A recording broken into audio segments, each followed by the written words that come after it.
అందరికీ నమస్తే. నా పక్కనున్నది రవిపాల్ రెడ్డి గారు.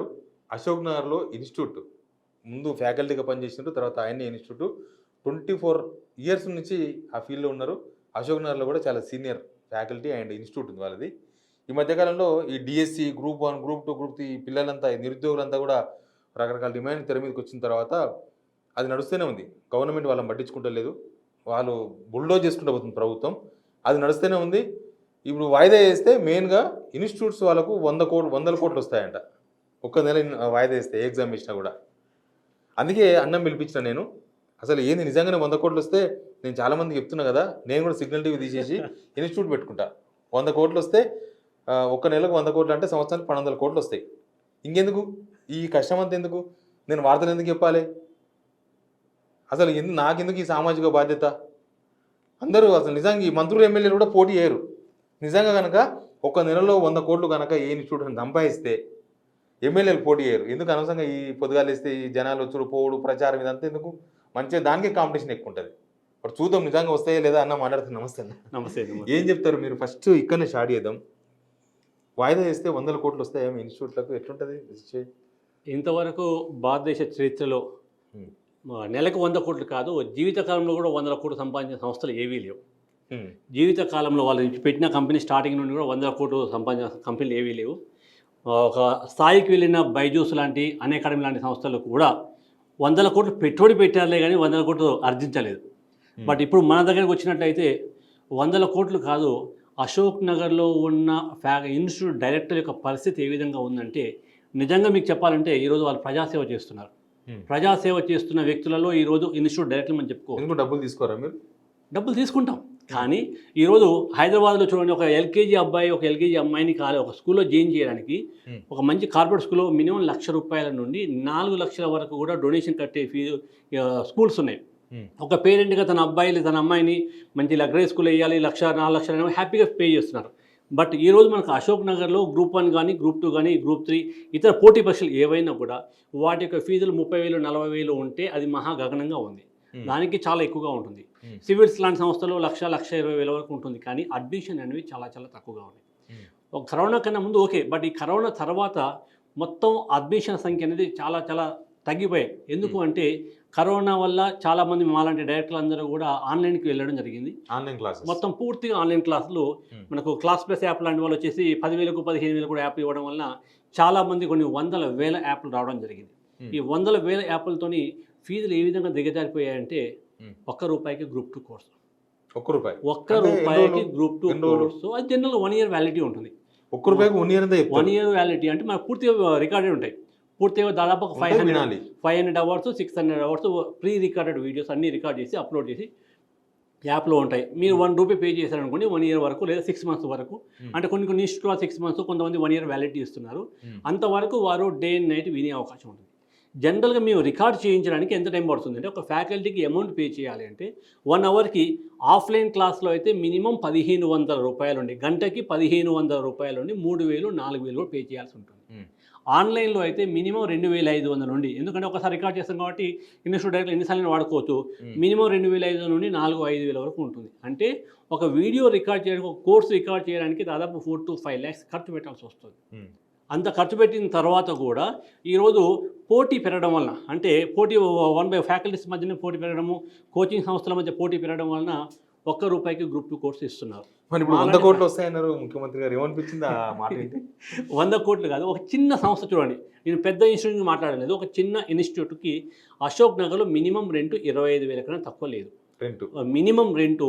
ఒక చిన్న క్లాస్ రూమ్ ఉంటుంది, క్లాస్ రూమ్తో పాటు ఒక రిసెప్షన్ రూమ్ ఉంటుంది. దానికి 20-25,000 కన్నా తక్కువ రెంట్ ఎక్కడ లేదు. ఒక ఇన్స్టిట్యూట్కి, చిన్న ఇన్స్టిట్యూట్ విషయం మాట్లాడాలి, పెద్ద ఇన్స్టిట్యూట్ కాదు, చిన్న ఇన్స్టిట్యూట్ కనీసం ఒక రిసెప్షనిస్ట్, ఆఫీస్ బాయ్, అదేవిధంగా కౌన్సిలరు, మినిమం ఒక 3 to 4 మెంబర్స్ ఎంప్లాయీస్ ఉంటారు. వారికే నెలకు 60,000 వరకు శాలరీ, అందరు కలిపి 4 మెంబర్స్ కలిపి ఒక 60,000 వరకు శాలరీ ఇవ్వాలి ఉంటుంది. 60,000 ప్లస్ ఒక రెంట్ 25,000 ₹85,000 రెంట్ అవుతుంది. కరెంట్ బిల్ ఏంటి, వాటర్ బిల్ ఏంటి, ఇతర మెయింటెనెన్స్ ఏంటి, ఇవన్నీ కలిపి మినిమం మంత్లీ ఖర్చు ₹1,00,000 వరకు వస్తుంది ఒక చిన్న సంస్థ. మరి ఎట్లా? ఇప్పుడు మీరు చెప్పిన లెక్కనేమో ₹1 ₹1,00,000. చూస్తేనా ₹1 అంటే మీరు ఎంతమంది విద్యార్థులు ఉంటారు ఒక దగ్గర? సో ఈ రోజు మనకు కరోనా తర్వాత ₹1,00,000 ఈ రోజు కాకుండా రేపు బాగుంటుందేమో, రేపు కాకుండా నెక్స్ట్ మంత్ బాగుంటుందేమో, మళ్ళీ నోటిఫికేషన్ వస్తాయేమో, వస్తే భారీ ఎత్తున పిల్లలు వస్తారేమో అనే ఆశతోని బతుకుతున్నారు వీళ్ళందరూ కూడా. అప్పులు చేసి పెడుతున్నారు. గత 20 సంవత్సరాలు మీకు వీలైతే మీరు వెళ్ళి ఎంక్వైరీ చేయండి. అశోక్ నగర్లో ఇప్పటి వరకు నేను కూడా కొన్ని ఇన్స్టిట్యూట్ దాదాపు చూసిన 500 సంస్థలు. కానీ నేను కొన్ని ఇన్స్టిట్యూట్ చూసిన, నేను ఈ మధ్యకాలంలో కూడా పోయినా, చూస్తే కుర్చీ ఉంటే రాయనికి అది ఉండదు, అది ఉంటే కుర్చీ ఉండదు, ఓ బోర్డు ఇట్లా వాడు ఉంటుంది, రకరకాల ఉంటాయి, అది సరిగా లైటింగ్ ఉండదు. అదే అర్థం కాలేదు. 100 కోట్లు అంటే మరి ఏం చేస్తున్నారు ఈ కోచింగ్ ఏ ఇన్స్టిట్యూట్ వాళ్ళు కూడా ఈరోజు ఆశావాద దృక్పథంతో బతుకుతున్నారు. వారి నోటిఫికేషన్ రాకపోతుందా, ఎంతోమంది అభ్యర్థులు రాకపోతున్నారు అనే ఆలోచనతో బతుకుతున్నారు. బట్ ఎక్కడ కూడా ఈరోజు ఎవరికి కనీసం ఒక మంత్లీ శాలరీ కూడా రావడం లేదు. అంటే ఒక ఓకే ఇప్పుడు ఒకవేళ ఈ ఎగ్జామ్స్ ఏదైనా వాయిదా చేసిన అనుకోండి, ఒక 1 month 2 month 3 month post phone చేసిన అనుకోండి, డిఎస్ఓ ఏదైనా కానీ చేస్తే దానికి ఎన్ని డబ్బులు వసూలు చేస్తారు మీరు? దీనికి ఆల్రెడీ ఒకవేళ మీరు అన్నట్టు పోస్ట్పోన్ అయింది అనుకోండి, దీనివల్ల అభ్యర్థులకి లబ్ధి జరుగుతుంది. మాకెంత వస్తుంది మీరు అనే క్వశ్చన్, మీకు ఎన్ని కోట్లు వస్తాయి, 100 కోట్లు వస్తాయి, 1000 కోట్లు వస్తాయి అంటే ఆల్రెడీ గ్రూప్ 1 వాళ్ళు కానీ, గ్రూప్ 2 వాళ్ళు కానీ, గ్రూప్ 3 కానీ ఈ నోటిఫికేషన్ నిన్న మన వచ్చిన నోటిఫికేషన్ కావు. దాదాపు 2 ఇయర్స్ దాటిపోతుంది. 2 సంవత్సరాల నోటిఫికేషన్ రావడం జరిగింది. ఆల్రెడీ వారందరూ కూడా ఆఫ్లైన్లోనూ ఆన్లైన్లోనూ కోచింగ్ తీసుకోవడం జరిగింది. కొంతమంది అభ్యర్థులు ఆన్లైన్లో కూడా డిఫరెంట్ ఇన్స్టిట్యూట్స్ 2-3 సంస్థల్లో కోచింగ్ తీసుకోవడం జరిగింది. ఎందుకు ఫీజు ఎంత ఉంటుంది? ₹10, ₹20, ₹50, ₹100. మహా ఎక్కువగా ఉందంటే ₹499 ఉంటుంది, అంతకన్నా ఎక్కువ ఉంటుంది ఇయర్లీ. సో ఈ 1 ఇయర్ ప్యాకేజ్ ఉంటుంది. సో వాటిని 2 ఇన్స్టిట్యూట్లో 3 ఇన్స్టిట్యూట్లో తీసుకున్నారు. ఆల్రెడీ తీసుకున్నారు కాబట్టి మళ్ళీ కొత్తగా మళ్ళీ వచ్చి చేరే ఉద్దేశం లేదు, కొత్తగా జాయిన్ అయ్యే అవకాశం లేదు, కొత్త అడ్మిషన్ రావు. కొత్త అడ్మిషన్ మళ్ళీ డబ్బులు తీసుకుంటారా మీరు? ఈ నెల తీసుకునే అవకాశం ఆల్రెడీ మీరు ఫర్ ఎగ్జాంపుల్ మీరే స్టూడెంట్ అనుకోండి, మీరు ఆల్రెడీ తీసుకున్నారు, 1 ఇయర్ వ్యాలిడిటీ, ఇంకా మీకు 4 months ఉంది, మళ్ళీ మీరు తీసుకోవాల్సిన అవసరం ఏముంది? మీకు తీసుకోవాల్సిన అవసరం ఏముంది? ఆల్రెడీ అభ్యర్థులందరూ కూడా గ్రూప్ 1కి దాదాపు 4 లక్షల మంది, గ్రూప్ 2కి 5 lakhs మెంబర్స్ అప్లై చేయడం జరిగింది. అందులో సగం మంది ఆల్రెడీ కోచింగ్ తీసుకోవడం జరిగింది. మళ్ళీ కొత్తగా వాళ్ళు ఎగ్జామ్ పోస్ట్పోన్ అవుతే వారికి మరలా చదువుకోవడానికి అవకాశం దొరుకుతుంది. కానీ ఏ ఒక్క అభ్యర్థి కూడా కొత్త అడ్మిషన్ రాదు. కొత్త అడ్మిషన్ ఎప్పుడు వస్తుంది? మళ్ళీ రేపు డిగ్రీ అయిపోయిన తర్వాత ఒకవేళ రాష్ట్ర ప్రభుత్వం లేదా TGPSC వారు కొత్తగా నోటిఫికేషన్ ఇస్తే అప్పుడు ఫ్రెషర్స్ మన అప్లై చేసుకునే వాళ్ళు కొత్త అభ్యర్థులు వస్తే అప్పుడు కొంతవరకు వచ్చే అవకాశం ఉంటుంది. కానీ ఇప్పుడు గ్రూప్ 1 కానీ ఇతర ఏ పోటీ పరీక్ష DSC పోస్ట్పోన్ చేయండి అంటున్నారు. నిజంగా ఆ క్వశ్చన్ తర్వాత మీతో మాట్లాడిస్తుంది. ఈ ఆందోళనలు నడుస్తున్నాయి, DSC వాళ్ళు రాత్రంతా నడుచుకుంటూ పోయి అంత రచ్చ చూస్తున్నాము. దీని వెనుక మీ కోచింగ్ ఇన్స్టిట్యూట్స్ ఉన్నాయా? ఏ కోచింగ్ సంస్థలు లేరు, ఎవరు కూడా దానికి వెళ్ళడం లేదు. ఒక అశోక్ సార్ మాత్రము మొదటి నుండి అభ్యర్థుల కోసం పోరాడుతున్నారు కాబట్టి అశోక్ సార్ మద్దతు ఉంటే ఉండవచ్చేమో. కానీ వారు ఏంది, అభ్యర్థుల బాధ చూడలేక వారు వచ్చారు. అభ్యర్థుల బాధ చూడలేక సమస్య, ఎందుకంటే మనకు ఫర్ ఎగ్జాంపుల్ గ్రూప్ 1 ఉంది. గ్రూప్ 1 ఎంత పెద్ద సమస్య, 1:100 కావాలని మీరు కూడా అన్నారు. 1:100 ఇవ్వాల్సిందే, ఇస్తే బాగుంటుంది. కారణం ఏంటి అంటే ఒక దశాబ్ద కాలం తర్వాత నోటిఫికేషన్ వచ్చింది. దశాబ్ద కాలంలో ఒక్క నోటిఫికేషన్ లేదు, ఎంతోమంది డిగ్రీ అభ్యర్థులు కూడా అప్లై చేసుకోవడానికి అవకాశం లేదు. ఫస్ట్ పాయింట్ అది. సెకండ్ ఏంది, తెలంగాణ రాష్ట్రంలో ఏ పార్టీ అనేది ఏ ప్రభుత్వం పక్కన పెట్టండి, తెలంగాణ రాష్ట్రంలో రెగ్యులర్గా నోటిఫికేషన్ రావడం లేదు. జనరల్గా ఫర్ ఎగ్జాంపుల్ UPS ఉంది, ప్రతి సంవత్సరం నోటిఫికేషన్ వస్తుంది, ఒక పద్ధతి ప్రకారం ఉంటుంది. ఒక సీనియర్ క్యాండిడేట్కి ఏ రోజు నోటిఫికేషన్ వస్తుంది, ఎగ్జామ్ ఎప్పుడు ఉంటుందని ముందు తెలిసిపోతుంది అది. సో బట్ ఇక్కడ మనకు రెగ్యులర్గా నోటిఫికేషన్ లేదు. దశాబ్ద కాలం తర్వాత నోటిఫికేషన్ రావడం జరిగింది, ఫస్ట్ పాయింట్. సెకండ్, మొదటిసారి పేపర్ లీకేజ్ కారణంగా రద్దయిపోయింది. రెండోసారి ఏంటి అంటే మళ్ళీ కొన్ని ప్రభుత్వ తప్పిదాల వల్ల వారి యొక్క బయోమెట్రిక్ తీసుకుపోవడం ఇతర కారణాల రద్దయిపోయింది. తర్వాత మనకేమైంది, పార్లమెంట్ ఎన్నికలు రావడం జరిగింది. పార్లమెంట్ ఎన్నికలు వచ్చినప్పుడు ఎంతోమంది ప్రభుత్వ ఉద్యోగులకి తప్పనిసరి పరిస్థితుల్లో ఉద్యోగులు చేయాల్సిన పరిస్థితి. ఎందుకంటే ఎలక్షన్కి జనరల్గా లీవ్ అనేది ఇవ్వరు కాబట్టి వెళ్ళారు. మొత్తం ఆడ పనిలో వారి హడావుడిలో ప్రిపరేషన్ కొనసాగించలేదు. కాబట్టి అప్పుడు చదవలేదు కాబట్టి మాకు కొంచెం చదువుకునే టైం లేదు కాబట్టి 1:100 ఇవ్వాలని కోరుతున్నారు. ఇక మీకు మరొక ముఖ్యమైన అంశము, జనరల్గా గ్రూప్ 1 ఫిలిమ్స్ ఎప్పుడైతే క్వాలిఫై అవుతారో మెయిన్స్ రాసే దాంట్లో ఆబ్సెంటీస్ అనేది చాలా తక్కువ ఉంటుంది. జనరల్గా ఎప్పుడైనా మీరు సివిల్స్ మెయిన్స్ చూసుకున్నా, గ్రూప్ 1 మెయిన్స్ తీసుకున్నా కూడా ఆబ్సెంటీస్ అనేది చాలా తక్కువ. ఎందుకు, ఆల్రెడీ ఒక మెయిన్ స్టెప్ దాటిపోయారు. కానీ మీరు రేపు చూడండి, ఆబ్సెంటీస్ చాలామంది ఉంటారు. 1:50లో మీకు ఆబ్సెంటీస్ భారీ స్థాయిలో ఉంటారు. ఇంతవరకు ఆ స్థాయి ఇంతొక ఏ రాష్ట్రంలో కానీ UPSCలో కానీ ఈసారి ఎందుకంటే ఇక్కడ ప్రజెంట్ పొజిషన్ అనేది డిఫరెంట్గా ఉంది. ఈ కాంపిటేటివ్ ఎగ్జామ్స్కి ప్రిపేర్ అయ్యే అభ్యర్థులు మనం డిఫరెంట్ కేటగిరీ అప్లై చేసుకోవచ్చు. ఫర్ ఎగ్జాంపుల్ కొంతమంది స్టూడెంట్స్ వారి యొక్క టార్గెట్ ఓన్లీ గ్రూప్ 1, వాళ్ళ గ్రూప్ 2 కానీ గ్రూప్ 3 కానీ ఇతర ఏ పోస్ట్ వచ్చినా వాళ్ళ ఆలోచన ఉండదు. వాళ్ళ టార్గెట్ ఓన్లీ గ్రూప్ అనే ఉంటుంది. మరి కొంతమంది ఓన్లీ గ్రూప్ 2, మరి కొంతమంది ఓన్లీ గ్రూప్ 3, ఇలా కొంతమంది కొన్ని ఎగ్జామ్ ఒకే ఒక ఎగ్జామ్ని తీసుకుంటున్నారు. కొంతమంది అభ్యర్థులు అన్నీ అప్లై చేద్దాం, అన్నీ రాద్దామని ఆలోచిస్తున్నారు. కానీ ఇక్కడ ఒక ముఖ్యమైన అంశం ఏంటంటే కొంతమంది గ్రూప్ 2కి సీరియస్గా ప్రిపేర్ అయ్యే అభ్యర్థులు వారి టార్గెట్ ఓన్లీ గ్రూప్ 2 మాత్రమే. గ్రూప్ 1 కానీ ఇతర ఏ పోటీ పరీక్ష రాయరు, చేయరు. కానీ వారు కూడా ఈసారి భారీ స్థాయిలో గ్రూప్ 1 అప్లై చేయడం జరిగింది. కారణం ఏంటి అంటే గ్రూప్ 2లో ఒక పేపర్ జనరల్ స్టడీస్ ఉంది. గ్రూప్ 2లో ఒక paper, first paper general studies. Group 1 preliminary examination general studies. అంటే ఈ 2 పేపర్ల సిలబస్ మొత్తం టోటల్ సేమ్. మరి వీరు ఎందుకు అప్లై చేశారు? వారి యొక్క టార్గెట్ గ్రూప్ 1 కానప్పటికీ కూడా ఎందుకు అప్లై చేశారు అంటే ఆ గ్రూప్ 1 ఎగ్జామ్ అనేది టీజీపీఎస్సీ కండక్ట్ చేస్తుంది. దాన్ని ఒక మార్క్ టెస్ట్గా ఫీల్ అవుతూ వాళ్ళు రాశారు. మార్క్ టెస్ట్గా ఫీల్ అవుతారు. అంటే అది నాకు ఇన్ని మార్క్స్ వస్తాయి, ఒక గవర్నమెంట్ అఫీషియల్గా టీజీపీఎస్సీ అఫీషియల్గా కండక్ట్ చేసింది కాబట్టి అందులో నాకు ఇన్ని మార్క్స్ వస్తాయని చెక్ చేసుకోవడానికి మాత్రం వాళ్ళు రాస్తారు. అందులో ఎలాగో వారి యొక్క టార్గెట్ గ్రూప్ 2 కాబట్టి ఆ పందాలో ప్రిపేర్ అవుతున్నారు. జనరల్ స్టడీస్ మంచి కమాండ్ సంపాదిస్తారు. ఖచ్చితంగా గ్రూప్ 1 ఫిలిమ్స్ క్వాలిఫై అవుతారు. ప్లిమ్స్ క్వాలిఫై అయినా కూడా వారి టార్గెట్ గ్రూప్ 1 మెయిన్స్ కాదు, గ్రూప్ 1 కాదు. ఎందుకో గ్రూప్ 1 మెయిన్స్ అనేది డిఫరెంట్గా ఉంటుంది. అది డిస్క్రిప్టివ్ టైప్. సో కాబట్టి అది వారు రాయలేరు వాళ్ళు. సో కాబట్టి వారు గ్రూప్ 1 మెయిన్స్ ఎగ్జామ్ రాయరు. ఇప్పుడు నిజాయితీ ఉందా వీళ్ళ డిమాండ్లో? నిజాయితీ ఉందా? నిజంగా 100% నిజాయితీ. ఇది గ్రూప్ 1, గ్రూప్ 2, గ్రూప్ 1 అనేది మొదటి విషయం. గ్రూప్ 1 1:100 కావాలి, ఇందులో నిజాయితీ ఉంది. గ్రూప్ 2, గ్రూప్ 3 ఎగ్జామ్స్ పోస్ట్పోన్ చేయాలి. ప్లస్ అందులో గ్రూప్ 2 2000, గ్రూప్ 3 3000 వరకు పోస్ట్ కలపాలి, ఇందులో కూడా నిజాయితీ ఉంది. ముందు గ్రూప్ 1 గురించి మీరు ఎందుకు 1:100 తీసుకోవాలంటే ఇప్పుడే మీకు చెప్పాను, 2 సార్లు ఎగ్జామ్ పోస్ట్పోన్ కావడం జరిగింది. అదేవిధంగా మనకు గ్రూప్ 2 సీరియస్ అభ్యర్థులు కూడా ఇందులో రాయడం వల్ల వారికి క్వాలిఫై అవుతున్నారు కాబట్టి వాళ్ళు ఎగ్జామ్ రాయరు. దీనివల్ల ఏమవుతుంది, కొంతమంది గ్రూప్ 1 సీరియస్ క్యాండిడేట్స్ ఉంటారు, వారు 1 మార్క్ 2 మార్క్స్లో పోయారు అనుకోండి, వారికి ఇప్పుడు 2 సార్లు పాస్ అయిన వాళ్ళు, 2 సార్లు పాస్ అయిన వాళ్ళు ఇప్పుడు లేరు, ఈసారి లేరు వాళ్ళు. కానీ వాళ్ళ యొక్క టార్గెట్ గ్రూప్ 1 అవుతుంది. గ్రూప్ 1 మెయిన్ టార్గెట్ గ్రూప్ 1 మాత్రమే ఉంటుంది. మెయిన్స్ ఆల్రెడీ ప్రిపేర్ అవుతున్నారు, కోచింగ్ ఆల్రెడీ తీసుకోవడం జరిగింది, కానీ ఫెయిల్యూర్ అయ్యారు.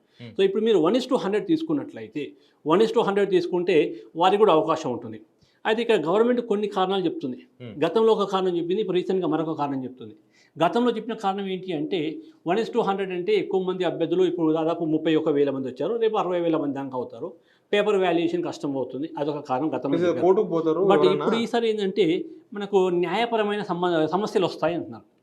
న్యాయపరమైన సమస్యలు వస్తాయి అంటే ఇప్పుడు ఫర్ ఎగ్జాంపుల్ మీరు కొత్తగా ఒక నిర్ణయం తీసుకున్నారు అనుకోండి, గతంలో జరగలేదు, ఇప్పుడు మీరు కొత్తగా తీసుకున్నారు, అప్పుడు న్యాయపరమైన సమస్యలు వస్తాయో లేదో ఆలోచించాల్సిన పరిస్థితి.